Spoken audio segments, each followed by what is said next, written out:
회의 시간 상사가 갑자기 당신에게 질문을 던집니다. 모두의 시선이 딱 쏠리는 그 순간 머릿속이 정말 새하얘지면서 입만 뻐끔거리다가 결국 기회를 놓쳐버린 경험 혹시 있으신가요? 아, 정말 많죠. 근데 정말 이상한 게 모든 게 다 끝나고 집에 와서 샤워를 하거나 침대에 딱 누웠을 때 갑자기 신들린 듯이 완벽한 답변이 떠오르는 거예요. 맞아요. 아, 그때 이렇게 말했어야 했는데 하면서요. 네, 바로 그거죠. 입을 차는 거죠. 네. 왜 항상 이 최고의 생각은 모든 게 끝난 뒤에야 찾아오는 걸까요? 왜 사람들 앞에서는 뇌가 마치 작동을 멈추는 것처럼 느껴지는 건지 오늘 저희가 이 경험과 관련된 여러 자료들을 바탕으로 한번 깊이 파헤쳐 보려고 합니다. 네. 오늘 저희의 목표는 당신을 갑자기 회의 시간에 말을 유창하게 하는 사람으로 만드는 게 아닙니다. 그건 좀 어렵겠죠? 아니, 솔직히 그건 거의 불가능에 가깝죠.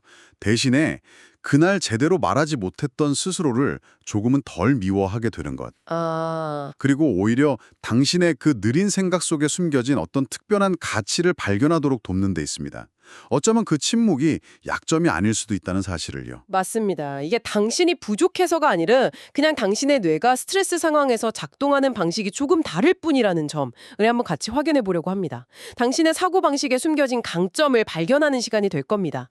자, 그럼 본격적으로 시작해 볼까요? 네, 좋습니다. 좋습니다. 그럼 이 현상의 핵심부터 한번 파헤쳐 보죠. 사람 앞에 있을 때랑 혼자 있을 때 우리 뇌가 완전히 다른 모드로 작동한다는 게 가장 중요한 시작점인 것 같아요. 네, 아주 적절한 비유를 해주셨는데 마치 컴퓨터가 성능 모드랑 절전 모드를 오가는 것과 비슷합니다. 아, 그렇군요. 회의처럼 여러 사람 앞에 서는 상황은 뇌에게 정말 엄청난 과부하를 줍니다.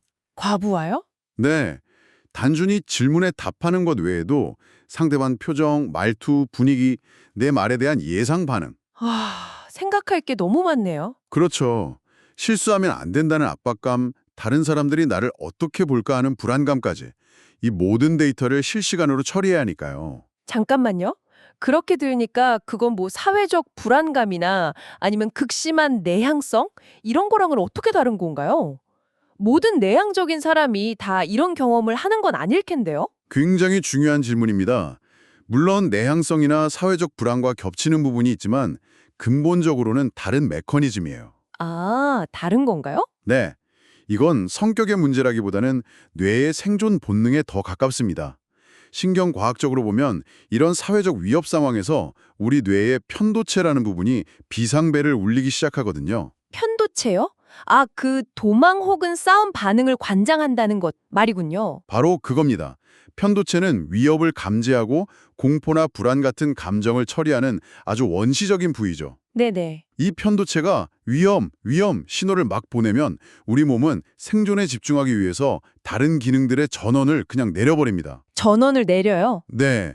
그때 가장 먼저 희생되는 게 바로 논리적 사고, 창의성, 그리고 복잡한 언어 구사를 담당하는 전두엽의 기능입니다. 아, 그러니까 맹수 앞에서 실을 읊을 수 없듯이 뇌가 사회적 압박을 일종의 생존 위협으로 인식하고 이성적인 사고 회로를 그냥 일시적으로 차단해버리는 거죠. 와, 그 설명을 들으니까 예전에 제가 정말 중요한 프레젠테이션에서 머리가 하얘졌던 순간이 딱 떠오르네요. 네네. 그게 제가 멍청해서가 아니라 제 편도체가 비상사태를 외치고 있었기 때문이라니, 뭔가 위로가 되는데요. 그렇죠. 그럼 집에 돌아와서 혼자가 되면 어떻게 이 마법이 풀리는 건가요? 비상사태가 해제되는 거죠. 아무도 당신을 판단하지 않는 안전한 환경, 예를 들어 뭐 샤워실 같은 곳에 딱 들어가면 편도체가 안정을 되찾습니다. 아, 그러면 억제되었던 전두엽이 다시 온라인 상태로 돌아오면서 모든 처리 능력을 회복하는 겁니다. 뇌가 이제 안전하니까 다시 생각해도 좋다 하고 허락을 내린 셈이죠. 허락을요? 네, 실제로 한 자료에 따르면 창의적인 아이디어의 72%는 샤워 중에 나온다는 아주 흥미로운 연구 결과도 있어요. 72%나요? 네, 뇌의 기본 모드 네트워크, 그러니까 멍하니 있을 때 활성화되는 영역이 바로 이 상태와 같거든요. 긴장이 풀릴 때 비로소 뇌의 진정한 잠재력이 발휘되는 겁니다. 이건 능력의 문제가 아니라 뇌의 자연스러운 운영체제인 셈이에요. 뇌의 운영체제라니. 와, 정말 흥미로운 관점이네요. 그렇다면 이런 뇌의 작동 방식 때문에 우리가 흔히 말이 빠른 사람이 똑똑하다고 오해하게 되는 것 같습니다. 맞아요. 사회적으로도 즉각적인 답변을 하는 사람을 더 유능하다고 보는 경향이 있으니까요. 그 부분이 바로 많은 분들이 괴로워하는 지점입니다. 하지만 자료들은 분명히 말해요. 말이 빠른 사람은 그냥 반응이 빠른 사람일 뿐이라는 거죠. 아, 생각이 깊은 사람과는 다를 수 있다. 네, 다를 수 있죠. 이들은 머릿속에 떠오른 생각을 필터링 없이 바로 입 밖으로 꺼내는 데 익숙한 유형입니다. 물론 순발력이 필요한 상황에서는 큰 장점이고요. 하지만 그만큼 실언의 위험도 크겠네요. 충분히 생각하지 않은 말이 나중에 어떤 파장을 불러일으킬지 고려할 시간이 부족하니까요. 정확합니다. 반면에 말이 늦는 사람 혹은 그 순간에 침묵하는 사람들은 뇌가 다른 프로세스를 거칩니다. 다른 프로세스요? 네, 이들은 말을 하기 전에 먼저 상황의 전체적인 맥락을 쫙 스캔해요. 질문의 진짜 의도는 뭘까? 이 자리의 권력 관계는 어떻지? 내 말이 상대방 감정에 어떤 영향을 미칠까? 이 말의 무게는 어느 정도일까?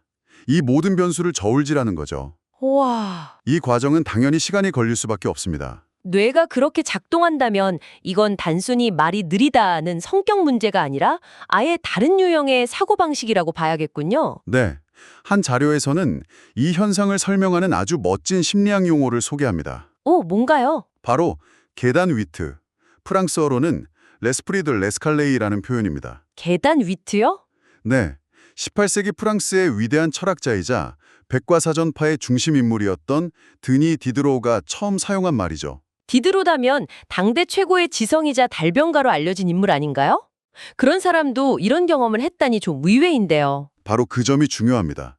자료에 따르면 디드로는 한 파티에서 어떤 무례한 발언에 제대로 반박을 못하고 쩔쩔맸다고 해요. 아, 정말요? 네, 그리고 파티가 끝나고 집으로 돌아가려고 계단을 내려갈 때쯤 그제야 머릿속에 아주 완벽하고 재치 있는 반박이 떠오른 거죠. 하, 땀물이랑 똑같네요. 네, 그는 이 경험에 너무 분해서 계단의 재치라는 말을 만들어냈습니다.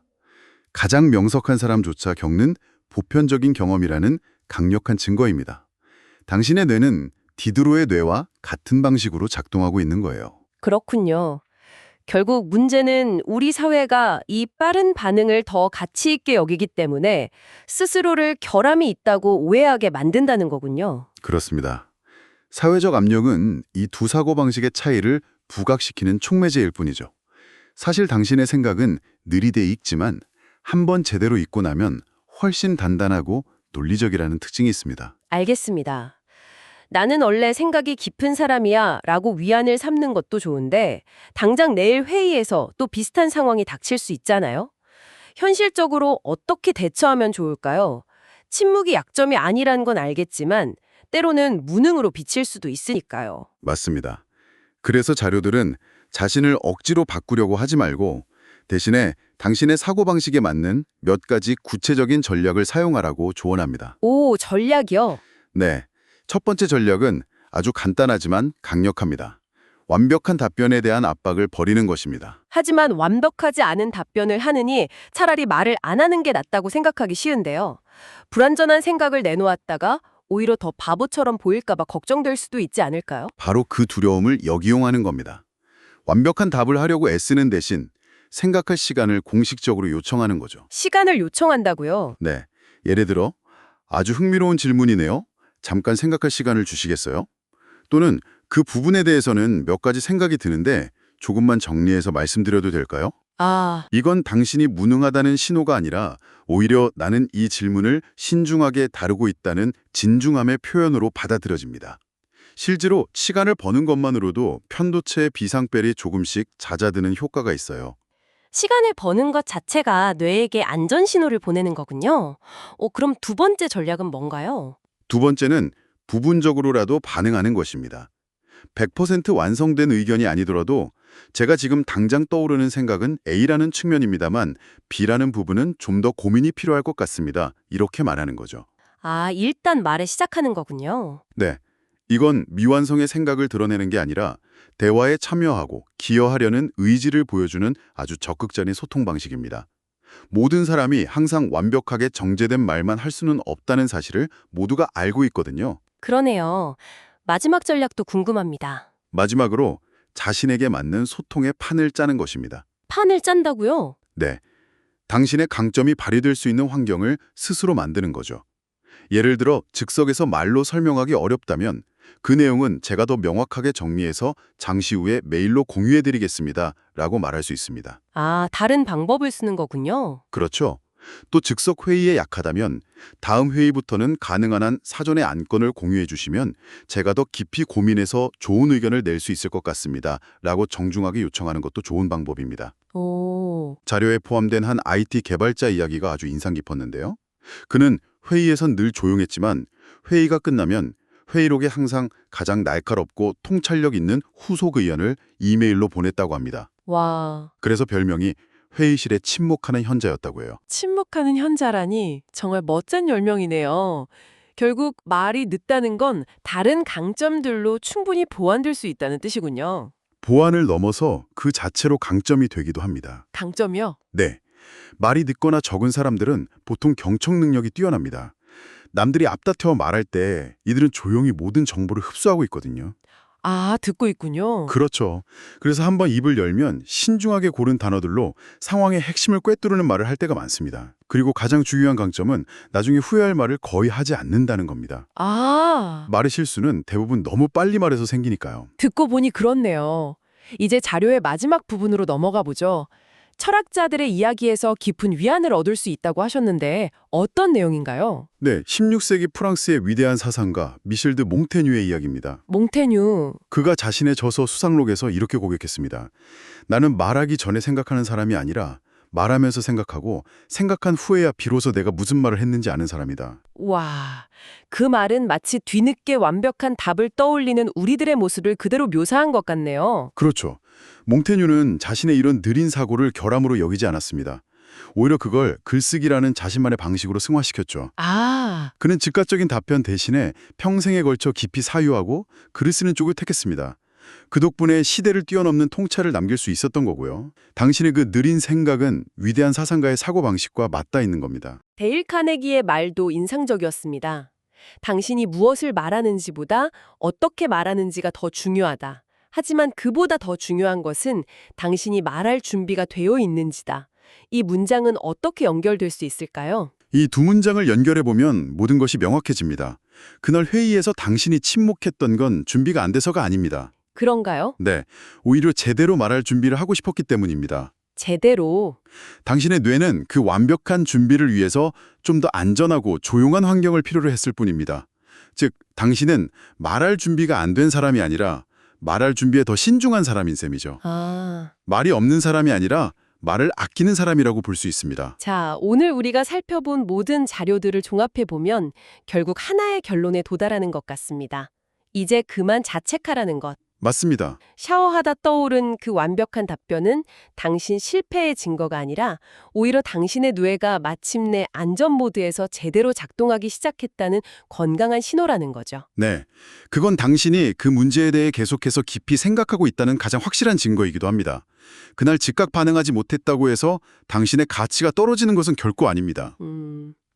세상에는 빠른 말이 필요한 순간도 있지만 깊은 침묵 끝에 나오는 늦은 통찰이 훨씬 더 정확하고 가치 있을 때가 많습니다.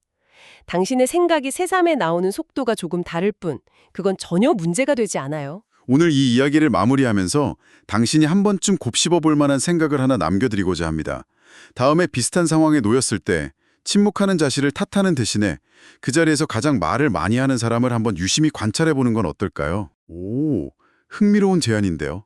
과연 그 사람의 빠른 말들이 정말로 대화에 가치를 더하고 있는지 아니면 단순히 어색한 침묵을 채우기 위한 소음은 아닌지 말입니다. 때로는 가장 강력한 기여는 성급한 대답이 아니라 모든 것을 고려한 신중한 침묵일 수 있습니다.